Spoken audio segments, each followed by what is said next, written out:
भी चुप्पी साधे हुए हैं। चुप न रहेंगे तो इन लोगों को ताकत है अनंत सिंह के सामने बोलने का। यही नीतीश जी सब लोगों को मूर्ख बना रहे हैं। मनोज झा तो मटका पर आधारित कविता भी पढ़ दी है जो है सदन में। तो मटका पढ़ लिया तो सामंती शक्ति के देख लिया ना संसद में है किसी ओबीसी और दलित के अल्पसंख्यक के ताकत कि जो संसद भवन में कह देवे या बाहर से कह देवे कि हम राख लगा के जीभ नोच के आओ अध्यक्ष के जाकर के हाथ में दे देंगे, है किसी को ताकत? लेकिन आनंद मोहन ने अपने सामंती प्रवृत्ति को परिचय देने का काम किया है। उन्होंने कहा था 15 के चुनाव में ना कि छतिया तोड़ देंगे नीतीश कुमार के, ये सब भुला खा गए। जी तो A to Z की बात करते हैं, बोलते हैं दलितों के नेता हैं, गरीबों के नेता हैं।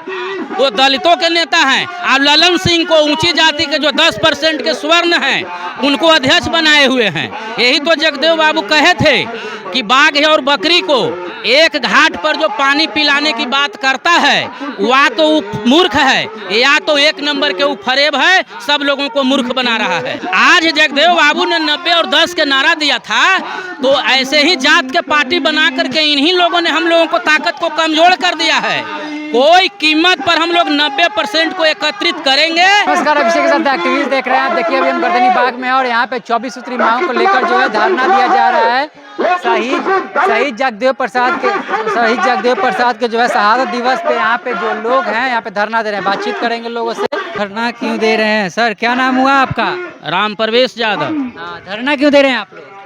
हम लोग धरना दे रहे हैं इसलिए कि जगदेव बाबू के नाम आप सुनने होंगे, जो बिहार ही नहीं बल्कि देश के लेलिन हुए और उन्होंने जिन मांगों के लिए जहानाबाद उस समय जिला था, अब तो अरवल जिला हो गया, कुर्था प्रखंड पर 7 मांगों के लिए उन्होंने शांतिपूर्ण सत्याग्रह करते समय 5 सितंबर 1974 को कांग्रेसी हुकूमत में पुलिस की गोली से शहीद हो गए थे।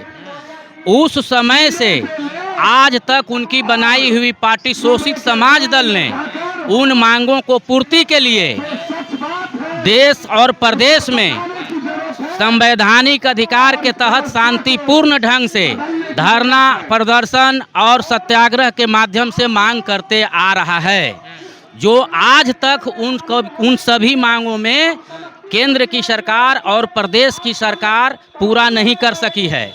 जैसे पुनपुन परियोजना जगदेव बाबू ने अपने नक्शे के आधार पर बनाया था कि ये पुनपुन परियोजना हमी नगर में लागू करके किसानों को खेत में पानी पहुंचाया जाए, और उन्होंने नारा दिया था कि पुनपुन परियोजना लगाएंगे और मछली भात किसान को खिलाएंगे या सब लोगों को खिलाएंगे, लेकिन आज तक पूरा नहीं हुआ। समान शिक्षा लागू करके सभी गरीब और सभी लोगों को उच्चतम शिक्षा में भागीदारी दिलाएंगे। जनसंख्या के अनुपात में संविधान के सभी माइनॉरिटी के लोगों को जनसंख्या के अनुपात में आरक्षण लागू करा के सभी को हक हिस्सा दिलाएंगे, समझे कि नहीं? और भ्रष्टाचार को देश के और जो वार्ड है जहां पंचायती राज स्थापित है वहां तक भ्रष्टाचार को नामो निशान मिटाएंगे। और उसके बाद में जो खेत में उपजा हुआ अनाज है, कारखाना में बना हुआ सामान है, उसको में 1967 के मूल तालिका के आधार पर समानुपात काम करेंगे। तो इस तरह से, और खास करके जो देश में महंगाई है और देश में जो अराजकता की स्थिति है, हत्या, लूट, बलात्कार, अपहरण जैसे जो घटनाएं हो रही है, उसमें शोषित समाज दल के नीति और सिद्धांत के ही आधार पर लगाम लगाया जा सकता है। अन्यथा कोई भी सरकार आ ले, ये ब्राह्मणवादी सरकार और पूंजीवादी सरकार कभी नहीं इस पर लगाम लगा सकती है। जी तो A to Z की बात करते हैं, बोलते हैं दलितों के नेता हैं, गरीबों के नेता हैं। वो दलितों के नेता हैं। और ललन सिंह को ऊंची जाति के जो 10% के स्वर्ण हैं उनको अध्यक्ष बनाए हुए हैं। यही तो जगदेव बाबू कहे थे कि बाघ और बकरी को एक घाट पर जो पानी पिलाने की बात करता है वह तो मूर्ख है, या तो एक नंबर के वो फरेब है, सब लोगों को मूर्ख बना रहा है। यही नीतीश जी सब लोगों को मूर्ख बना रहे हैं। मनोज जी तो मटका पर आधारित कविता भी पढ़ दी है जो है सदन में। तो मटका पढ़ लिया तो सामंती शक्ति के देख लिया ना संसद में, है किसी ओबीसी और दलित के और अल्पसंख्यक के ताकत कि जो संसद भवन में कह देवे या बाहर से कह देवे कि हम राख लगा के जीभ नोच के अध्यक्ष के जाकर के हाथ में दे देंगे, है किसी को ताकत? लेकिन आनंद मोहन ने अपने सामंती प्रवृत्ति को परिचय देने का काम किया है, इसलिए इसी सामंती के खिलाफ शोषित समाज दल और अर्जक संघ और जगदेव बाबू ने संघर्ष करने का काम किया था। इस भी चुप्पी साधे हुए हैं। चुप न रहेंगे तो इन लोगों को ताकत है अनंत सिंह के सामने बोलने का। अनंत सिंह कहे थे ना, आइए जहानाबाद के सांसद पूर्व भी हैं अरुण शर्मा, हम ही लोगों को सांसद थे। उन्होंने कहा था 15 के चुनाव में ना कि छतिया तोड़ देंगे नीतीश कुमार के, ये सब भुला खा गए। तो ये सब शोषित समाज दल लड़ाई को लड़ रहा है, ये आवाज को शोषित समाज दल बुलंद करेगा, इन लोग से ना होगा। यहाँ पे लिखे हुए हैं 100 में 90 शोषित है, 90 भाग हमारा है धनधरती और राजपाट को, 90 भाग हमारा है, 10 का सदा का 90 पर नहीं चलेगा, नहीं चलेगा। हाँ तो नहीं चलने देंगे हम लोग। आज जगदेव बाबू ने 90 और 10 के नारा दिया था, तो ऐसे ही जात के पार्टी बना करके इन्हीं लोगों ने हम लोगों को ताकत को कमजोर कर दिया है। कोई कीमत पर हम लोग 90% को एकत्रित करेंगे और जो सामंती 10% के ऊंची जाति हैं, 10% के पूंजीवादी और ब्राह्मणवादी व्यवस्था को कायम किए हुए हैं, उनको हम लोग ध्वस्त करेंगे। इसके लिए हम लोग संकल्प लिए हुए हैं। हाँ, और खास करके मैं आपको बता देता हूँ कि बिहार में जिस तरह से राजनीति हो रही है, ये राजनीति में तमाम 90% ओबीसी और SC ST और अल्पसंख्यक समाज को सर नीचा हो रहा है। ये लोग नेता बनल रहे हैं।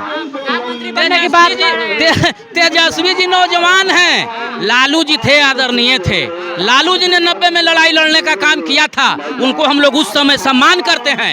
लेकिन आज के समय में टीका लगा रहे हैं, कहते हैं कि बैजनाथ धाम में भोला बाबा हमको बुलाए हैं तो हम आए हैं।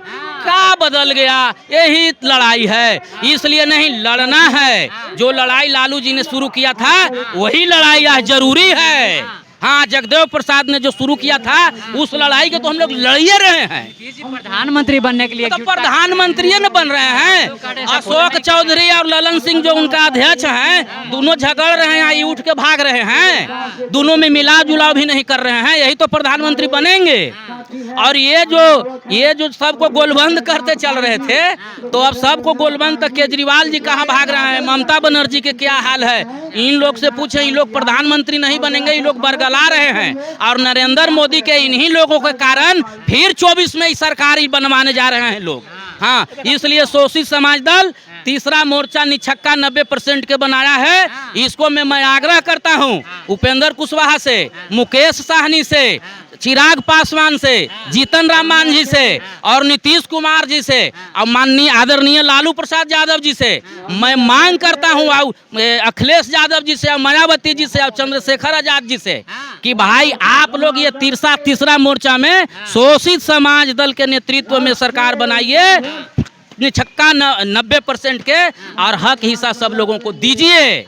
क्या ये सब आफत में पड़े हुए हैं? ये कभी तिलक तराजू अभी जितने लोगों का नाम लिया एकजुट करने के लिए, हाँ, यही तो हम लोग कह रहे हैं कि आइए हमारे साथ। तीसरा मोर्चा हम लोग बना के बैठे हुए हैं। हाँ, जिसमें भारतीय मोमिन फ्रंट, शोषित समाज दल है ना, और जागरूक समाज दल जैसे करीब 10 पार्टी हम लोग एकत्रित होकर के बैठे हुए हैं तीसरा मोर्चा बना करके। आपको आमंत्रित कर रहे हैं कि आइए, वहाँ के मोह छोड़िए। आपको प्रधानमंत्री नहीं बनाने जा रहे हैं। कौन फेरा में पड़े हुए हैं? लालच में पड़े हुए हैं कि वोट हमको मिल जाएगा। ये सब फेरा में मत रहिए। का हुआ सर? राम प्रवेश यादव।